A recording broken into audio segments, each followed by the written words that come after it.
So the whole world is now talking about rare earth and how Trump has been played by Xi Jinping over the trade talks and fake promises. I would like to offer a different view. I think the latest development may be good for the U.S. because it exposed CCP's vulnerability. The CCP may have just inadvertently confirmed Xi Jinping's health crisis. His people are likely using these heavy-handed tactics to remind everyone that Xi Jinping is still in charge and to silence growing rumors that he's gravely ill. Even if Xi isn't ill, this drastic escalation looks like a panicking effort by Xi's camp to hold on to power before the Fourth Plenum. However, the move might have just sealed his fate. So stay with me until the end as I build my case. And if you haven't subscribed, please do so right now. So starting December 1st, any product containing more than 0.1% of China-sourced rare earths or made with Chinese extraction, refining, magnet making, or recycling technology, any product must obtain an export license before leaving the country. So with these new restrictions, the total number of rare earth metals under control jumps to 12. And then on Friday, Beijing doubled down. The CCP announced an antitrust investigation into U.S. chip giant Qualcomm. And the moment the news broke, Qualcomm's stock plunged more than 4%. And that wasn't all. On the same day, China's Ministry of Transport said that starting next Tuesday, that's the 14th, it will impose a special port service fee on ships owned, built, operated, or even flagged by the United States. So these back-to-back punches show that Beijing made a 180-degree flip on trade policy, launching what I call a surprise Pearl Harbor-style economic strike against the United States. China has been making clear signals or clear concessions. First was the TikTok deal. It was sold to the U.S. at a lightning speed and also at nearly half price, with Beijing even making major compromises on its algorithm. Second, while attending the UN General Assembly in New York, Premier Li Qiang publicly announced that China would give up its developing country status at the WTO. Third, in a private meeting with U.S. business leaders and think tank figures, Premier Li revived Wang Yang's old expression, the U.S. China marriage or couple analogy, suggesting that the two countries should coexist, complement each other, rather than compete like a couple. But then overnight, Beijing flipped. So this sudden turn of events is baffling, and it triggered a wide range of discussions by experts, amateurs like myself, media outlets, and some people say Trump has been played by Xi Jinping. Now, in my opinion, something this big and this dramatic looks very strange. So something clearly is happening behind the scenes in Beijing. So what exactly is going on? Well, the key lies in the timing. Think about it. It's just 10 days before the CCP's Fourth Plenum. It's in the middle of damaging rumors that Xi could step down at the plenum. It's while China's Premier Li Qiang is away in North Korea, and right when speculation about Xi Jinping's health getting feverish. And remember, on the very day the rare earth restrictions were announced, which was Thursday, the rumor that Xi had suffered a stroke was all over social media outside China. It's very likely that this is a desperate move by Xi's team to conceal his health crisis. To prove Xi Jinping is still actively in charge, they had to roll out policies that bear his personal signature, right? Heavy-handed, hardline measures that scream Xi Jinping all over. And these actions may look irrational, but that's because the motive behind them is desperation. So now you may ask, well, wait a minute. Didn't you just say that Xi Jinping has lost power to the party elders and that a group called the Central Decision-Making and Coordination Team now sits above him?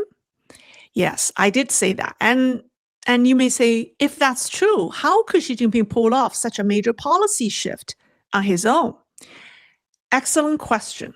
So even though Xi Jinping has lost the core of his power, he's still the leader. Now, one analyst estimates that Xi Jinping still controls about 10% of the military, 20% of personnel decisions, 50% of economic policy, 80% of foreign affairs, and nearly all propaganda.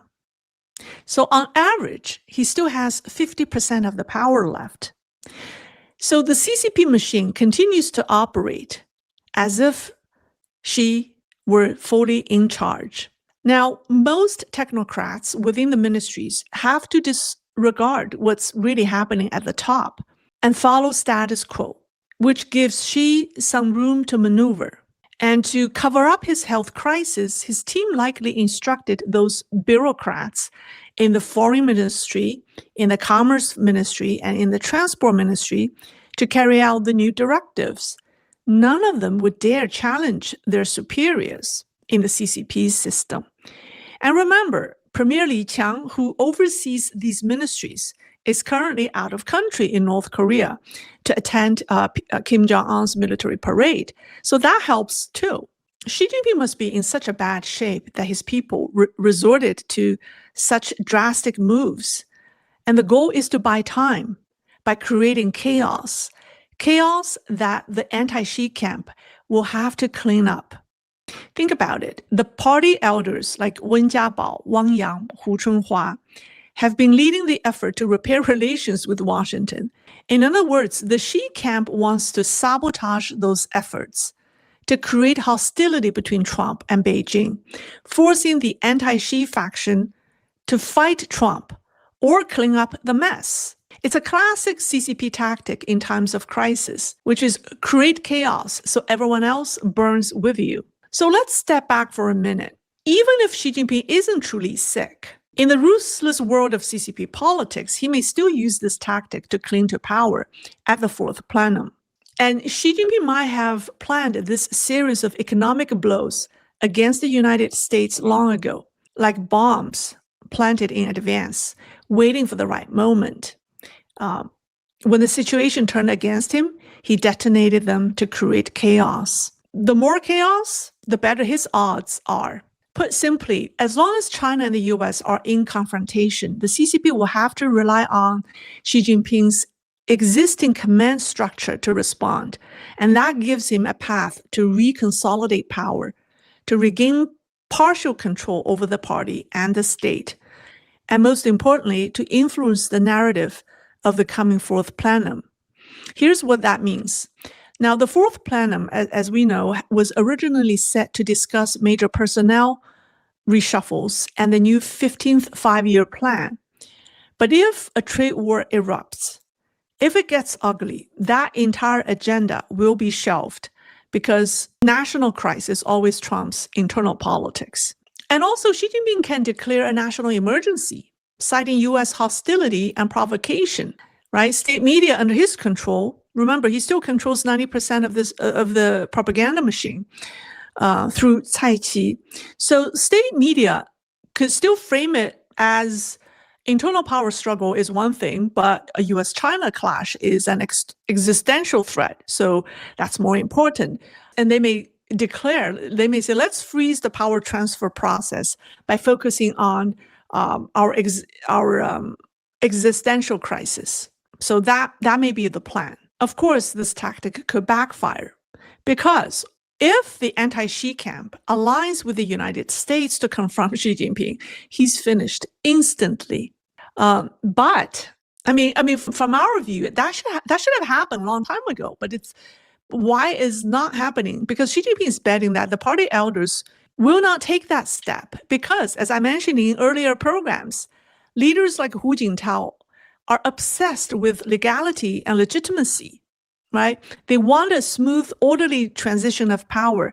They don't want to appear as though they've overthrown Xi. That obsession with peaceful transition emboldens Xi to gamble.